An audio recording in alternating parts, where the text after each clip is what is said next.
Instante en el que volvemos a Santiago de Cuba con el periodista Dairon Chan, quien nos presenta lugares que guardan inmensa historia en torno al emblemático 26 de julio de 1953.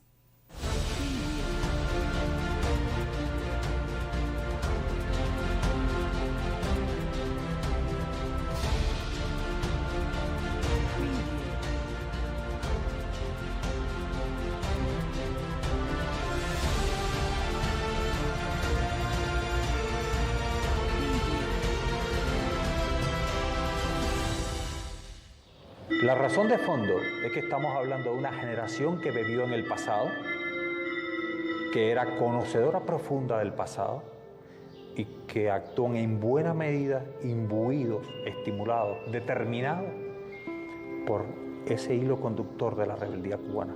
Eso nos lleva de Martí a Fidel. Yo te diría que es de Martí a Fidel y es al futuro, porque la historia de la rebeldía en Cuba no ha terminado.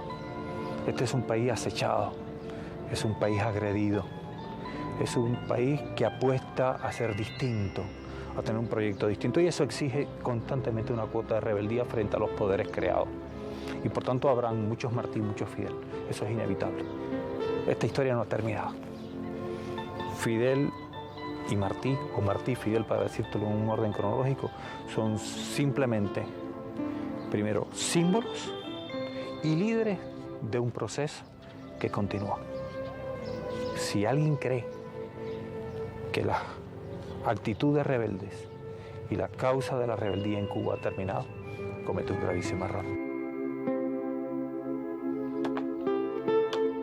Conversando con el profesor Reinaldo Suárez, recordé la última visita del periodista Ignacio Ramonet, quien nos evocó a aquel hombre que dedicó toda su vida a desarrollar el oficio de rebelde. Y en este libro Fidel nos recuerda: agradezco a la vida haber seguido a lo largo de todo el tiempo siendo rebelde. Aún hoy, tal vez con más razón, lo sigo siendo porque tengo más ideas, más experiencia, porque he aprendido mucho de mi propia lucha. Quizás ahí radicó su éxito, en la perseverancia por compartir esa visión de cambiar las cosas, de hacerlo cada vez mejor. Y así lo hizo Fidel. Un ejemplo es el municipio costero de Guamá. En aquel lugar transformado con la llegada de rebeldes, buscamos a Segundino. ¿Cómo le va? Este campesino vive justo al lado del Museo de la Plata. Su hija, especialista del sitio, es quien nos conduce hasta el padre. No detuvo su faena ni con la entrevista. Segundino, usted vive en una tierra de rebeldes. ¿Qué representa eso para usted? Bueno, eso representa mucho, ya que yo soy hijo de esta revolución. Nací ya dentro del poder del triunfo y para mí eso es lo más grande, vivir cerca del museo, de donde se desarrolló el primer combate del ejército rebelde. Pero es su hija también. Sí, ella es trabajadora de ahí, y además es otro orgullo que mi hija es trabajadora de ahí del museo. La cosecha de productos varios es un renglón que sostiene nuestra economía. Por eso en estas lomas nunca falta trabajo. Será por eso que es el plátano uno de los mejores del territorio. Y yo también tributo coco, como le decía. Le voy a demostrar ahora cuando venga el muchacho. A ver si hay rápido coco ahí, cómo se pega. Eso es al Lácteo Santiago. ¿Cuántas cosas se producen además de coco y guineo? ¿Cuántas cosas? Aquí yo produzco melón, cebolla, yuca, calabaza y fruta como guayaba, guanábana, tamarindo, que ya pienso este año empezar a recoger. Y tengo naranja agria, hay limón, hay anón también, así por mandarina en menor escala, y mango, que tengo una plantación de mango ya que va a levantar. ¿Trabaja usted con un equipo de gente o trabaja? No, soy yo solo. ¿Usted solo produce todo eso? Sí, lo que mi familia me ayuda, mi hijo, mi yerno me ayudan, y alguna gente más, vecinos, compañeros de trabajo. A veces la unidad me apoya. Ese es uno de los cocos que va para productos lácteos. Sí. ¿Usted lo dice? ¿No se cansa Segundino de trabajar? No, que va. Todavía soy un hombre relativamente joven. ¿Y los rebeldes no se cansaron? Y esos no se cansaron nunca. Andaban descalzos y por lo menos aquí no nos falta el zapato, no nos falta el recurso.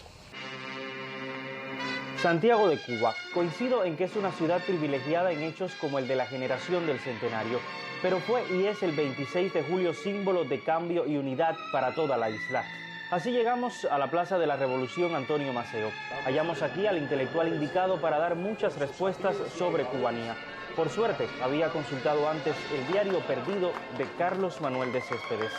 ¿De dónde cree usted que nos vino la rebeldía a los cubanos? Bueno, eso está metido en la raíz del tiempo, y más aquí, en Santiago de Cuba y en todas las comarcas orientales, donde todavía, cuando se levantó Céspedes el 10 de octubre, estaba viva en la memoria de la gente, y lo estuvo por muchos años después, la leyenda o la historia del fuego de Yara, de la luz de Yara, que evocaba el sacrificio de Atuey, el primer rebelde.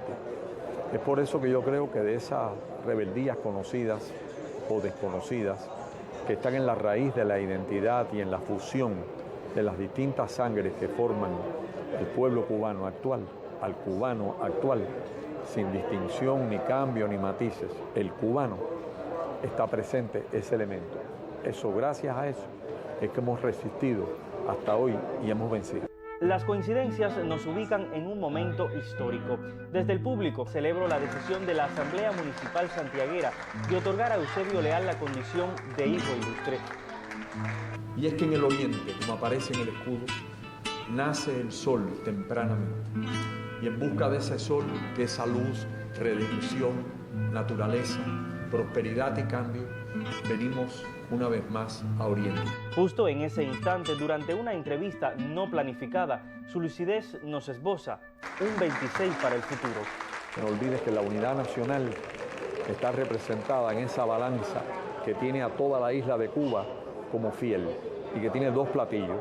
En un platillo está Martí, el habanero, enterrado en Santa Ifigenia, y en el otro está Maceo, custodiado, el hijo de Santiago, custodiado en La Habana. Esa es la unidad de la nación.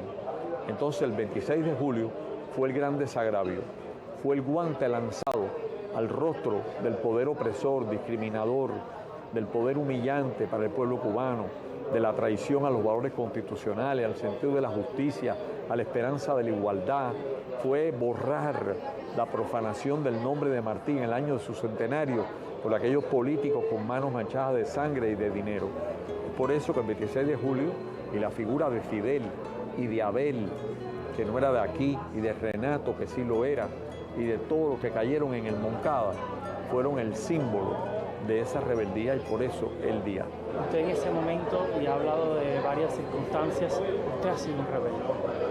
Desde mi generación quisiera yo decirlo y reafirmárselo, pero le preguntaría, ¿cuánto haría falta seguir siendo rebelde en el futuro para mantener a Cuba? Hay que seguirlo siendo. Todos los días hay injusticia que reparar, mientras quede una sola, habrá razones.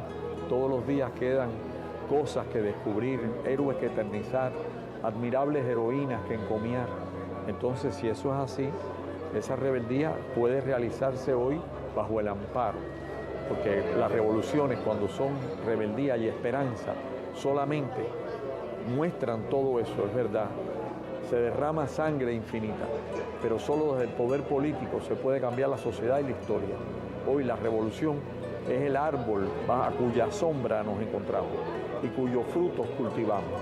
Para que esos frutos se multipliquen en el futuro, la juventud tiene que conservar su esencia, su carácter, su valor, su capacidad de comprender, el mismo sentido de respeto a la historia que tenía Fidel, que humildemente en el Moncada, cautivo, dice que el autor intelectual es Martí. Así nosotros tenemos con gratitud, jóvenes, ustedes y los que han de venir, que recordar que muchos los precedieron en el tiempo. Y esa procesión heroica nunca puede ser olvidada.